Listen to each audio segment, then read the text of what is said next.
ভারতের প্রতিরক্ষা মন্ত্রী দীর্ঘস্থায়ী যুদ্ধের প্রস্তুতি নিতে বললেন কেন? এই প্রসঙ্গটা নিয়ে আপনাদের সামনে কথা বলবো। সাম্প্রতিক সময়ে আমাদের এই উপমহাদেশের পরিস্থিতি সত্যিকার অর্থে খুব একটা ভালো ঠেকছে না। আপনি যদি আমাদের বাংলাদেশের পাশে মিয়ানমারের কথা বলেন, ভারতের কথা বলেন, ওদিকে ভারতের ওপারে পাকিস্তানের কথা বলেন, আবার পাকিস্তান লাগোয়া ইরানের কথা বলেন, ইরান ইসরায়েল যুদ্ধ হয়ে গেল সাম্প্রতিক সময়, এবং ভারত পাকিস্তান যুদ্ধও হয়ে গেছে এবছরে। 4 দিনের একটা যুদ্ধ হয়েছে গত মে মাসে। মিয়ানমার বিচ্ছিন্নতাবাদীদের সাথে যুদ্ধ করে চলেছে। বাংলাদেশ এখনো পর্যন্ত কোনোভাবে টিকে আছে, কিন্তু সত্যিকার অর্থে কতটুকু টিকে থাকে বা কতক্ষণ টিকে থাকে, যুদ্ধের বাইরে থাকে, আজকে এই প্রশ্নগুলা বাংলাদেশের সাধারণ মানুষ এগুলো উপলব্ধি করেও কিনা আমি জানি না, বিশেষজ্ঞরাও এগুলো উপলব্ধি করে কিনা জানি না। যে কোনো সময় বাংলাদেশকে কেন্দ্র করে একটা যুদ্ধ বেঁধে যেতে পারে, এটি আমি বেশ অনেকদিন যাবতই বলে আসছি। বাড়তে পারে। বাংলাদেশ পরিবর্তিত বাংলাদেশও আছে। পরিবর্তিত বাংলাদেশ বিশেষ করে ভারতের উত্তর পূর্বাংশের রাজ্য, এই রাজ্যগুলোকে নিয়ে কোনো ধরনের ন্যূনতম যদি কোনো ধরনের ঘটনা কেউ ঘটাতে চায়, বাংলাদেশকে ব্যবহার করে, তারা কিন্তু ছেড়ে দেবে না। কারণটা হচ্ছে যে ভারত এবং পাকিস্তান একে অপরের প্রচন্ড বৈরী দুটো রাষ্ট্র। সেই বৈরী রাষ্ট্র, ভারতের বৈরী রাষ্ট্র, ভারতের বিরুদ্ধ রাষ্ট্র, ভারতের শত্রু রাষ্ট্র পাকিস্তান, সেই পাকিস্তানের সাথে সাম্প্রতিক সময়ে বাংলাদেশের যে দহরম মহরম যে সম্পর্ক, এই সম্পর্কটা কিন্তু একটা ভিন্ন উচ্চতায় উঠে গেছে। দুদিন আগে পাকিস্তানের উপপ্রধানমন্ত্রী এবং পররাষ্ট্রমন্ত্রী ইসহাক দার বাংলাদেশে সফর করে গেলেন, এবং এই সফরটা বলতে পারেন যে একটা হাই ভোল্টেজ সফর, প্রধানমন্ত্রী উপপ্রধানমন্ত্রী লেভেলে সেই জায়গা থেকে। এবং শুধু তাই নয়, সফরের চিত্রটা যদি দেখেন, বিগত সময়ে যে বাংলাদেশে যে সরকার ছিল, সেই সরকার বিরোধী যে গোষ্ঠীটি, আমি এটাকে একযোগে বলি ফ্যাসিবাদ বিরোধী গোষ্ঠী, এই ফ্যাসিবাদ বিরোধী গোষ্ঠীর সকলের সাথে পাক উপপ্রধানমন্ত্রী ইসহাক দার বৈঠক করেছেন। এখানে বিএনপি বাদ যায়নি, জামাত বাদ যায়নি, এনসিপি বাদ যায়নি, দলীয়ভাবে তাদের সাথে তো বৈঠক করেছেনই, সাথে দুই দলের দলীয় প্রধানের বাসায় পর্যন্ত গেছেন। বিএনপি প্রধান, বিএনপি চেয়ারপারসন বেগম খালেদা জিয়ার সাথে সাক্ষাৎ করেছেন। জামাত প্রধান ডক্টর শফিকুর রহমানের সাথে তার বাসায় গিয়ে সাক্ষাৎ করেছেন। আর সরকারের সাথে তো দফায় দফায় বৈঠক করেছেন। 6টি সমঝোতা চুক্তি স্বাক্ষর হয়েছে। যেটি হোক না কেন, সম্পর্কটা বেশ গভীর।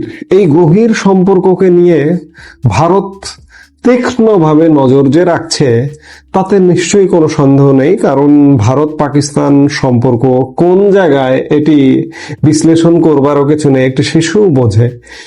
এরই মধ্যে ভারতের প্রতিরক্ষা মন্ত্রী রাজনাথ সিং গতকালকের এক অনুষ্ঠানে দীর্ঘস্থায়ী যুদ্ধের সিগন্যাল দিলেন। অর্থাৎ তার কথা উঠে এলো যে ভারত একটি দীর্ঘস্থায়ী যুদ্ধের প্রস্তুতি সম্পন্ন করেছে বা চলমান আছে। পহেলগাঁও সন্ত্রাসকে কেন্দ্র করে ভারত পাক সংঘাতের রেশ এখনো পুরোপুরি কাটেনি। এরই মাঝে ভারতীয় সেনাবাহিনীকে প্রস্তুত হওয়ার বার্তা দিলেন প্রতিরক্ষা মন্ত্রী রাজনাথ সিং। তার বার্তা, বর্তমান ভূ রাজনৈতিক পরিস্থিতিকে গুরুত্ব দিয়ে দেশের সেনাবাহিনীকে সব রকম চ্যালেঞ্জ মোকাবেলার জন্য প্রস্তুত থাকতে হবে, তা সে স্বল্প মেয়াদের হোক বা টানা 5 বছর চলা যুদ্ধ হোক। বুধবার মধ্যপ্রদেশের এক অনুষ্ঠানে উপস্থিত হয়ে প্রতিরক্ষা মন্ত্রী বলেন, বর্তমান সময়ে যুদ্ধ ভীষণ আকস্মিকভাবে শুরু হয়, ফলে কবে যুদ্ধ শুরু হবে এবং তা কতদিন ধরে তা চলবে কেউ আগাম বলতে পারে না। যুদ্ধ 2 মাস, 4 মাস, 1 বছর, এমনকি 5 বছর পর্যন্ত চলতে পারে। ফলে যে কোনো পরিস্থিতির মোকাবেলা করতে আমাদের প্রস্তুত থাকা উচিত। তবে এই ধরনের পরিস্থিতিতে ভারতের নীতি স্পষ্ট করে রাজনাথ বলেন, ভারত কখনো কারো জমি দখল করতে চায় না, কিন্তু কেউ যদি আমাদের উপর আক্রমণ করে সেক্ষেত্রে ছেড়ে কথা বলার পাত্র আমরা নই। আমরা আমাদের সর্বোচ্চ ত্যাগের মাধ্যমে নিজেদের রক্ষা করতে প্রস্তুত। এই অনুষ্ঠানে আরো উপস্থিত ছিলেন দেশের chief of defence staff general Anil Chauhan, বিমান বাহিনী প্রধান এপি সিং, নৌবাহিনী প্রধান দীনেশ ত্রিপাঠী। তাদের উপস্থিতিতে অপারেশন সিঁদুরের ঢালাও প্রশংসা করেন রাজনাথ। ভারত সাম্প্রতিক সময়ে বেশ খানিকটা আসলে প্রস্তুতি নিচ্ছে যে পাক ভারত যে যুদ্ধ হয়েছে মে মাসে, সেটি খুব সংক্ষিপ্ত যুদ্ধ ছিল এবং এখনো পর্যন্ত যুদ্ধ বিরতিতে আছে ভারত এবং পাকিস্তান। যুদ্ধটা কিন্তু শেষ হয়নি এবং এই যুদ্ধটা যে কোনো সময় আবার শুরু হতে পারে।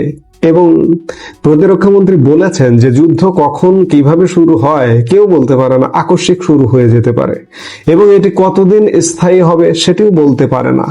ভারত সেই জায়গায় যুদ্ধ প্রস্তুতি নিয়ে বসে আছে, কারণ ইতিমধ্যে পাক সেনা প্রধান ফিল্ড মার্শাল আসিম মুনির মার্কিন যুক্তরাষ্ট্রের মাটি থেকে ঘোষণা দিয়েছিলেন, হুঙ্কার দিয়েছিলেন যে অর্ধেক পৃথিবীকে নিয়ে তারা মরবে।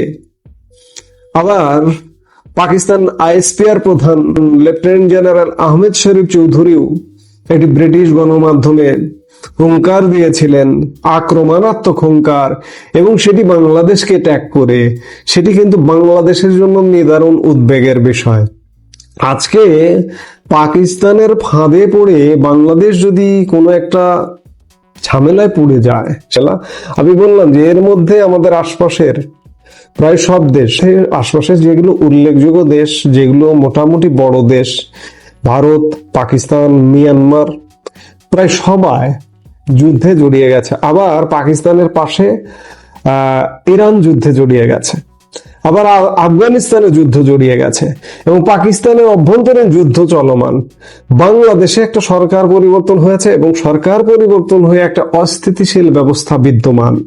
এই অস্থিতিশীল ব্যবস্থা, যুদ্ধ যদিও শুরু হয়নি বা যুদ্ধ চলছে না, কিন্তু বাংলাদেশে চরম অস্থিরতা চলছে।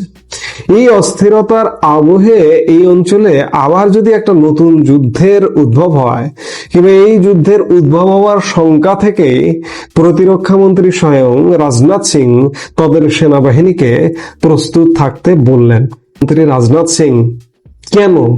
নিশ্চয়ই কোনো আলামত আছে, নিশ্চয়ই কোনো তথ্য আছে, নিশ্চয়ই পাকিস্তান কর্তৃক কোনো তথ্য উপাত্ত আছে, যার দরুন প্রতিরক্ষা মন্ত্রী স্বয়ং বলছেন যে আমাদের যুদ্ধের জন্য প্রস্তুত থাকতে হবে এবং সেটি দীর্ঘস্থায়ী যুদ্ধের জন্য। এই অঞ্চলে কি তাহলে একটা দীর্ঘস্থায়ী যুদ্ধের খপ্পরে পড়বে? ওদিকে মার্কিন যুক্তরাষ্ট্র তো ষড়যন্ত্র করবার জন্য রেডি আছে। সাম্প্রতিক সময়ে ভারতের সাথে আপনারা সম্পর্ক দেখছেন, সেই জায়গায় আমরা কিন্তু চরম একটা রিস্কের মধ্যে আছি। আমরা নিশ্চয়ই পর্যবেক্ষণ করছি এবং দেখছি যে যুদ্ধটা আসলে শুরু হয় কিনা, কিংবা আমরা কোনো একটা দুর্ঘটনার মধ্যে পড়ে যাই কিনা।